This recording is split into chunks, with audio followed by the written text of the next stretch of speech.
Hey guys, what's going on? John here from What's Spinning, here tonight to chat about this new National album, I Am Easy to Find. The National are Cincinnati-based indie rock band, critical darlings, the fans love them too. However, have had a very strange kind of on-again, off-again relationship with these guys over the years. Like, I don't even want to think about their debut album back in the day that made them sound like a freaking Wilco cover band.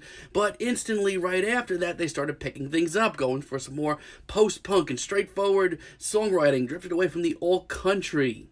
My personal favorite, Sad Songs for Dirty Lovers, with great tracks like Available, as well as Boxer, which is one of the most intricately performed and written and incredibly beautiful indie rock albums of this era. With these albums, I kinda got the hype and felt like I was in the presence of something special, to be honest. But it was around the time of their High Violet album that I sort of missed the boat and I started really falling off with the National. The songs on this album and the follow-up, Trouble Will Find Me, were often very intricate, very wonderfully written, very beautiful. But it just, to me, almost seemed like just sad song after sad mopey song after incredibly slow, sad mopey song. By the end of these albums, I was exhausted. However, when they returned in 2017 with their Sleep Well Beast album, I thought the National were coming back into my good graces. They started bringing in some more electronics, and I felt like the sort of dark tone to this album and politically charged lyrics really gave some fresh new light to the band. That being said, I've been very excited to chat about this new album, but these new singles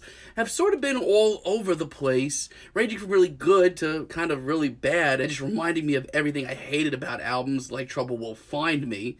So let's talk about this new one. This album starts off with You Had Your Soul With You, one of the best tracks here, really pumped me up for this album, hearing it a couple of weeks ago. I love how upbeat this is, reminding me of some of their post-punk roots, but it's also very soaring, very triumphant, not nearly as gritty. Like, for one of the National's more upbeat tracks, this ends up becoming emotionally charged and seriously beautiful by the end of it. Great opener. On the other hand, Quiet Light is a little softer, a little bouncy on the ears. And honestly, it reminds me a whole lot of what they were doing on Sleep Well Beast. It's got those woozy synths once again, ends up giving this track a very icy undertone. Love that.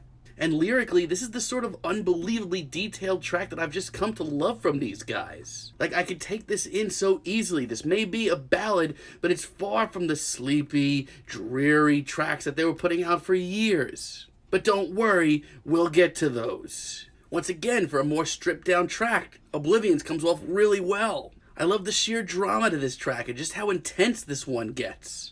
Not to mention, I'm sure you've heard by now, this album features a ton of guest female vocalists, but this one here, the work of Mina Tindall, may be some of the best on the entire album. It leads to some of the most immaculate and harmonious moments of any track here. This is an incredibly beautiful tune. And once again, the Pull of You kinda adds on to that Sleep Well Beast sound once again. It might not be as upbeat as I'd prefer to hear from them, but here, the massive distortion and the woozy production floating throughout, it's really fascinating. And Matt's spoken word performances here, they are some of the most intense vocals of this entire record. And actually, I can't remember the last time he came off this legitimately cool. I love it. Following some of the most boring tracks here, really needed Where Is Her Head. It's another very upbeat track. And while sadly these are some of my least favorite female vocals of the bunch, everything else about this track is incredible. I love the soaring guitars here, and Matt's performance, which is once again just so low-key, but it's such a contrast to everything else that it comes off fascinating. This is just such a freaking powerful track at the end of the day, and just a great example of what the National can do. I do enjoy the buzzing instrumental and the icy atmosphere of So Far, So Fast. This may not be my favorite sound coming from the National, but at least here, I feel like it has a lot of merit to it. The wailing guitars in the background, the fuzzy feel to this all, this is great. And yes, it's still very syrupy, very dreamy. If you weren't into albums like Trouble Will Find Me, you may not be into this. But I honestly think that this is one of the best uses of this sound here. Especially the last 2 minutes. They just become so transcendent, so meditative, it's pretty incredible. Up until this point, I feel like I've gotten the hype behind this album, and I could be once again excited for a National album. But around the time we get to Hey Rosie, all I could say is boring. It's around this time that I'm really starting to fade fast. I'm getting real sleepy real fast. This has been such a stretch of just slow, dreary, sleepy-eyed tunes, one after another. The woozy production and the backing instrumentals here are really nice. However, everything else here is just putting me to sleep. And lyrically, this might be the least punchy here. Like, this doesn't even sound like it belongs on this album. The title track on paper actually has some pretty cool elements to it. Once again, there's some very chilly electronic elements that sort of fade in and out. Continue to really love that. And lyrically, this continues to be absolutely fresh. I would even say that Matt's very low-key performance, once again, is fascinating. But, like, is there anything else here on this track that really grips me or anything? I have to say no. Like, literally, when we get a little slight extra drumming towards the end, I actually picked up and got excited. Like, I'm ready for this album to pick up a little. Then we have Her Father in the Pool. And let me tell you something, you know what I didn't need right now would be a very slow, dreary interlude that goes nowhere and was completely unnecessary. I continue to have a lot of the same problems with Not in Kansas. It's a shame because lyrically, this is absolutely jaw-dropping, magnificently written. But I'm desperate at this point. I really need something to hook me in, and I'm just not getting that. No, just the opposite. This one drags so much. It's a little too light and fluffy for me as well. Like, for a 7-minute song, this feels like a 17-minute song.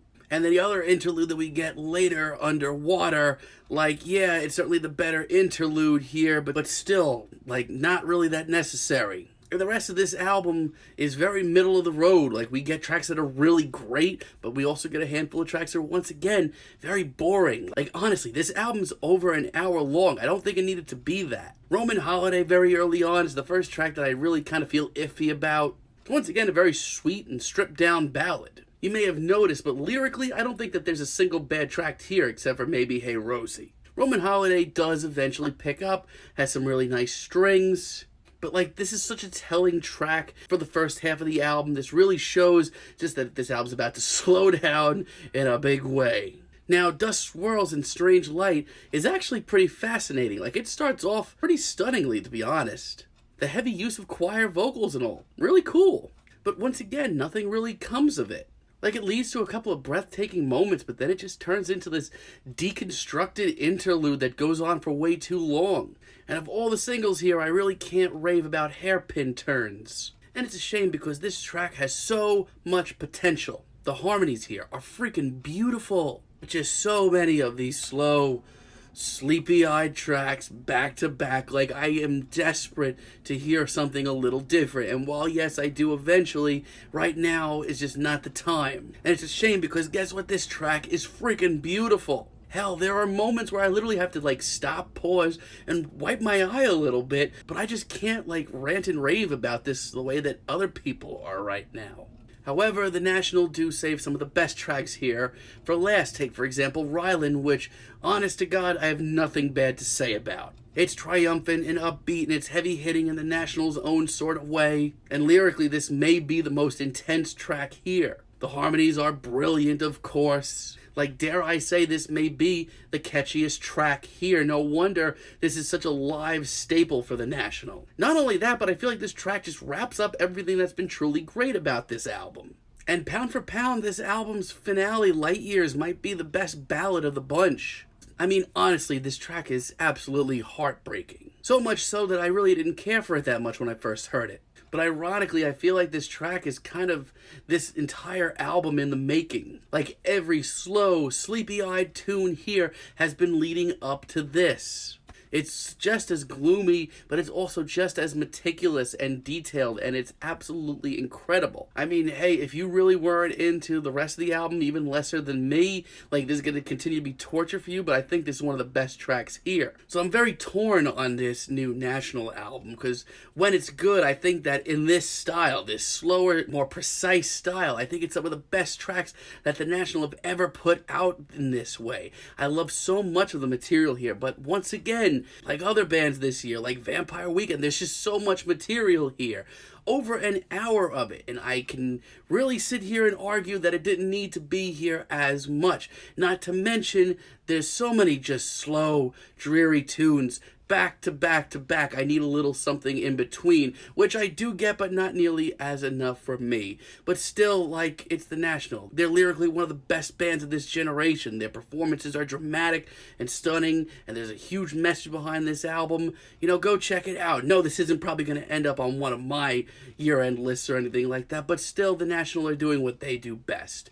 I'm feeling like a decent 7 on this album, but let me know what you guys think down below. If you liked the video, be sure to give me a like, give us a subscribe, and let me know down below what you'd like for me to chat about in the future. And until next time, have a great day, guys.